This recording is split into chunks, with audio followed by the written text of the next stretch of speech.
முழங்கால் அதிகமாக வலிச்சுட்டே இருக்குது. நிறைய மெடிசன்ஸ் எடுத்தாச்சு. ஆப்ரேஷன்ஸையும் சஜஸ்ட் பண்ணியிருக்கிறாங்க. மெடிசன்ஸ் எடுக்கிற வரைக்கும் நல்லா இருக்குது. ஆனால் திரும்ப திரும்ப மெடிசனை விட்டால் வலிச்சுட்டே இருக்குது. ஆப்ரேஷன் இல்லாத ஏதாவது சிகிச்சை முறை இருக்குமான்னு யோசிச்சுட்டு இருக்கீங்கன்னா இந்த பதிவை முழுசாக பாருங்கள். உங்களோட முழங்காலோட 2 பகுதி 2 மூட்டும் ஜாயின் பண்ணுற இடம் நல்லா க்ளோஸாக இருக்குது. அதாவது ஒன்று மேலே ஒன்று உட்காந்துருக்கு, அழுத்திட்டு இருக்கு அப்படிங்கிற மாதிரி இந்த பிக்சரில் பார்த்தீங்க இல்லையா, இந்த மாதிரி கேப் இல்லாமல் இருக்குது, அழுத்திட்டு இருக்கு, அதனால் அது தேஞ்சிட்ருக்கு அப்படின்னு உங்களுக்கு ரிப்போர்ட் கொடுத்துருக்காங்க. அப்படின்னா அப்போ நீங்கள் கட்டாயம் இந்த பதிவை முழுசாக பாருங்கள். கண்டிப்பாக ஒரு கிளாரிட்டி கிடைக்கும். இதுக்கான தீர்வு என்ன அப்படிங்கிறதையும் இந்த பதிவில் நீங்கள் பார்த்து தெரிஞ்சுக்க போகிறீங்க. இந்த ஒன்றோட ஒன்று உரசிட்ருக்கு, அதனால் எலும்பு தேஞ்சிட்ருக்கு, இந்த மாதிரி கண்டிஷன்ஸ் ஏன் வருது அப்படின்னு கேட்டிங்கன்னா, அந்த இடத்துல கார்டிலேஜ் அப்படின்னு அதாவது தமிழில் குருத்து எலும்பு அப்படின்னு சொல்லுவாங்க. சி ஷேப்பில் இருக்கும் அது.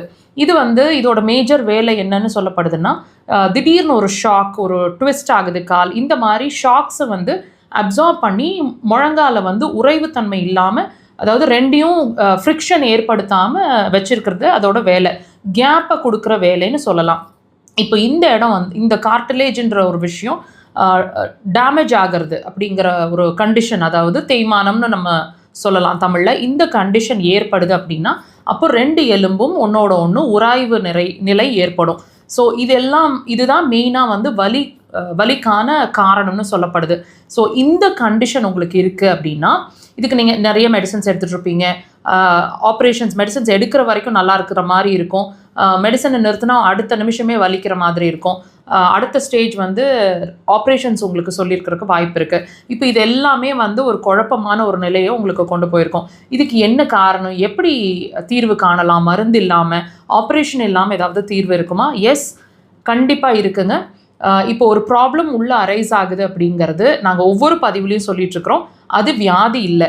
ஸோ அந்த ப்ராப்ளம் உங்களுக்கு சொல்லிட்டு இருக்கக்கூடிய விஷயம் என்ன, உள்ள உறுப்புகள் வைட்டல் ஆர்கன்ஸில் ஏதோ ஒரு ப்ராப்ளம் இருக்குது அப்படிங்கிறதுக்கான அறிகுறி தான் உங்களுக்கு வியாதின்னு நீங்கள் உணர்கிற விஷயங்கள். அந்த வகையில் இந்த போன் தேய்மானம் அல்லது உங்களோட முழங்கால் வலிக்கும் காரணம் உங்களோட முழங்கால் கிடையாதுங்க. உங்களோட பிரச்சனை உள்ளே இருக்குது, அதாவது உள்ள உறுப்புகள் சார்ந்த விஷயம் இருக்குது அப்படிங்கிறத நீங்கள் உணரணும். அக்குபஞ்சர் அதுக்கு சிறந்த தீர்வாக இருக்கும். ஆப்ரேஷன் இல்லாமல் மருந்து இல்லாத சிகிச்சை கண்டிப்பாக ட்ரை பண்ணுங்கள்.